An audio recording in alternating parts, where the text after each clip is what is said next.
춘천 레고랜드와 연계된 굵직한 개발 사업들이 줄줄이 차질을 빚고 있습니다. 내년 5월 임시 개장이 정상적으로 이뤄질지 우려가 큽니다.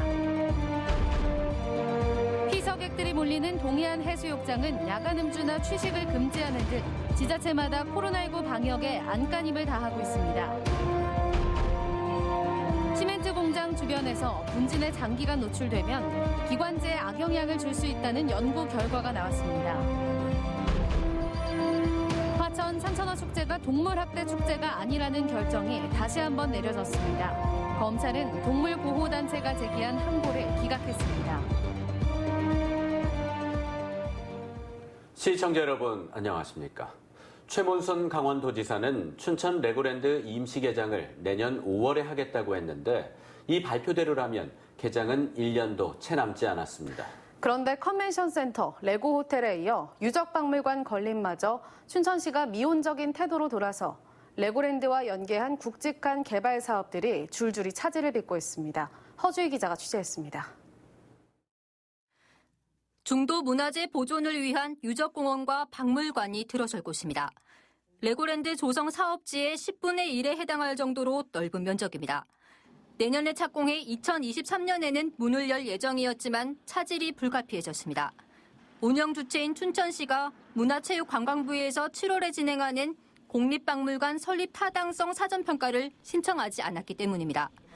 올 초 강원도가 제안해 춘천시가 긍정적으로 검토했지만 일부 시민단체의 반발이 이어지자 시민 공론화에 시간이 필요하다는 게 이유였습니다.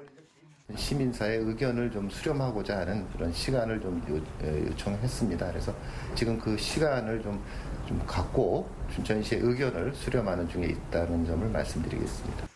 내년 7월 정식 개장에 앞서 어린이날 특수를 고려해 5월에 임시 개장하겠다고 밝힌 강원도는 테마파크 운영에 차질을 빚을까 우려하고 있습니다.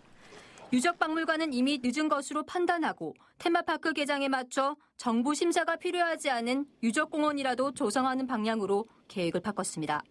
유적공원은 먼저 이제 공사를 추진하고 또 유물박물관에 대해서는 이제 전시 계획을 좀 충실하게 해야 되는 부분이 있어서 두 개를 좀 나눠가지고 공사를 좀 추진할 계획입니다.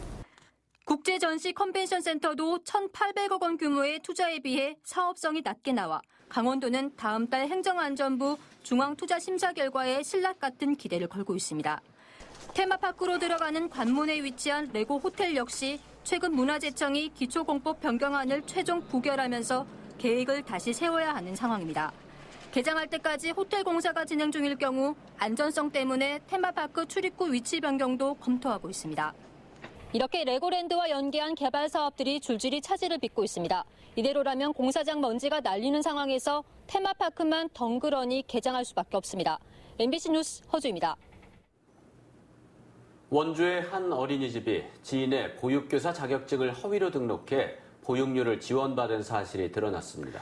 그런데 충격적인 건 원장이 지인 대신 채용 검진까지 받았다는 사실입니다. 김진아 기자입니다. 50대 여성 이모 씨는 지난해 지인이 운영하는 원주의 한 어린이집에 자신이 고용된 사실을 뒤늦게 알게 됐다고 주장했습니다. 저희 집으로 고용보험하고 그다음에 국민연금에서 우편물이 날라와서 그래서 제가 이제 알게 됐어요. 해당 어린이집 원장은 허위로 등록한 건 맞지만 이 씨의 동의하에 자격증을 빌린 것이라고 주장하고 있습니다. 이 씨의 보육교사증이 등록된 3개월 동안 실제로는 자격증이 없는 사람이 고용돼 일을 했습니다. 해당 어린이집은 올 초 폐원을 신청했으며 현재는 휴원 상태입니다. 동의 없이 개인정보가 도용된 건지 두 사람이 모의한 건지 경찰 조사가 진행되고 있습니다. 중요한 건 어린이집의 관리 감독 시스템이 그만큼 허술하다는 겁니다. 해당 어린이집은 2017년에 이어 2019년까지 3개월씩 두 차례에 걸쳐 교사를 허위로 등록했지만 내부 고발 없이는 알 길이 없었습니다. 아동도 교사 비율이 낮아야 기본보육료가 지원이 돼요. 근데 원안은 있는데 담임 선생님이 없는 거예요. 그래서 문제는 또 있습니다. 원장이 병원에서 이 씨 대신 채용 검진을 받았습니다. 현재 입원 환자를 대상으로만 신분증 확인 제도가 시행되고 있어 본인 확인 시스템에 구멍이 뚫린 겁니다. 누군가 대신 건강검진을 받아도 확인할 방법이 없다는 겁니다. 보육료와 보조금을 지원받기 위한 보육교사 허위 등록과 인건비 일부를 원장이 돌려받는 등 잊을만 하면 반복되는 어린이집 비위 행위를 뿌리 뽑기 위해 보다 꼼꼼한 시스템 구축이 필요하다는 지적입니다. MBC 뉴스 김진아입니다. 개장 2주차를 맞은 동해안 해수욕장에는 코로나19 확산을 막기 위해 사상 처음으로 방역 대책이 시행되고 있습니다. 지자체마다 방역 인원을 추가하고 야간 음주나 취식을 금지하는 등 방역에 안간힘을 쓰고 있습니다. 배현환 기자가 보도합니다.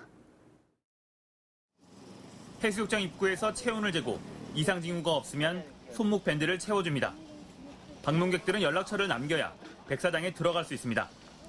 백사장과 바다 위에는 드론이 날아다니며 거리두기 실태를 살펴보고 안내 방송을 실시합니다. 속초해수욕장 입구에는 전신 소독기가 마련됐습니다. 모든 입장객들은 3초가량 전신 소독을 마쳐야 합니다. 파라솔은 2m 거리를 두고 띄엄띄엄 설치됐고 마스크 착용도 권장되고 있습니다. 앞에서 소독도 열심히 해주시고 거리도 잘 지키고 있는 것 같아서 마음 놓고 편히 잘 놀 수 있는 것 같아요. 속초시는 방역 인원을 추가 확보해 시설물 방역에도 신경을 쓰고 있습니다. 정문을 비롯한 총 7개소에 게이트형 방역기를 설치하여 운영 중에 있으며 추가로 방역 전담원을 배치하여 시설물 방역을 수회 실시하고 있고 1시간 단위로 생활 속 거리두기 방송을 실시하고 있습니다. 동해안 해수욕장들이 실정에 맞는 방역 대책을 마련해 피서객들을 맞이하고 있습니다. 경포와 낙산, 속초해수욕장 등 동해안 8개 해수욕장은 밤에는 음주와 취식이 금지됐습니다. 한편 강원 동해안 10여 개 마을은 방역과 관리상의 어려움을 이유로 올여름 마을 해수욕장 운영을 포기했습니다. MBC 뉴스 배현환입니다. 해수욕장 대신 무더위와 코로나19를 피해 산행을 즐기는 등산객들이 늘고 있는 가운데 산악사고가 끊이지 않고 있습니다. 높은 기온 속에 체력을 감안하지 않은 무리한 산행이 사고로 이어지고 있어 주의가 필요합니다. 이용 기자가 보도합니다. 지난 18일 설악산의 한 등산로. 산악구조대원들이 조심스레 들것을 들고 내려옵니다. 들것에 실린 사람은 60대 등산객으로 발을 헛디뎌 70m 아래 절벽으로 떨어져 숨졌습니다. 앞서 지난 10일에는 화천의 한 야산에서 60대 남자가 등산을 하다가 의식을 잃고 쓰러져 숨졌습니다. 이처럼 무더운 여름철을 맞아 산행에 나섰다가 목숨을 잃거나 다치는 사고가 잇따르고 있습니다. 지난달부터 최근까지 강원도에서는 41건의 산악 사고가 발생해 6명이 숨지고 40명이 다쳤습니다. 사망 사고의 상당수는 갑작스럽게 실신하거나 실족해 추락하는 사고였습니다. 여름철에는 높은 기온으로 건강이 악화되거나 우거진 수풀에 시야를 가려 실족할 가능성이 많습니다. 더운 날씨에 체력을 감안하지 않은 산행은 사고로 이어질 수 있기 때문에 등산객들의 각별한 주의가 필요합니다. 충분한 준비 운동을 실시하여 관절이나 근육을 풀어주시는 게 중요합니다. 특히 여름철이면 무더위로 인하여서 무리한 산행을 하거나 또 심지어 많은 짐을 지고 등산할 경우 탈진이나 탈수를 예방하기 위해 수시로 물을 마시고 고열량의 음식을 섭취하는 것도 필요합니다. 또 여름철은 산의 기후가 자주 바뀌고 예상치 못한 호우와 낙뢰도 발생하기 때문에 기상 상황을 수시로 확인하는 것도 중요합니다. MBC 뉴스 이용입니다.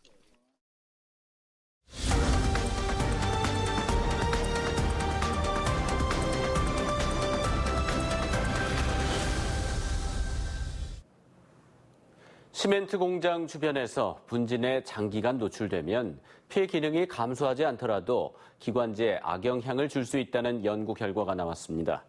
강원대학교 병원 환경보건센터는 시멘트 공장 주변 주민들을 대상으로 9년에 걸쳐 건강검진 자료를 확보해 시멘트 분진이 기관지와 폐에 끼치는 영향을 규명했습니다. 경북대와 전북대, 서울대와 공동연구 결과 시멘트 공장 주변 주민들은 폐 기능이 정상이더라도 기도가 좁아지고 기관지 벽의 탄성이 감소하는 등 기관지에 나쁜 영향을 받은 것으로 확인됐습니다. 동물보호단체가 화천 산천어 축제와 관련해 화천군수와 나라축제위원회를 상대로 제기한 동물보호법 위반에 대해 검찰이 항고를 기각했습니다. 서울고검 춘천지부는 결정문에서 지난달 춘천지검의 불기소 처분이 부당하다고 인정할 자료를 발견할 수 없다며 7개 동물보호단체가 제기한 항고를 기각했습니다. 이에 대해 화천군은 검찰의 상식적인 판단에 감사하며 산천어 축제와 화천군민의 자존심을 향한 흠집내기식 비난이 근절되기 바란다고 밝혔습니다.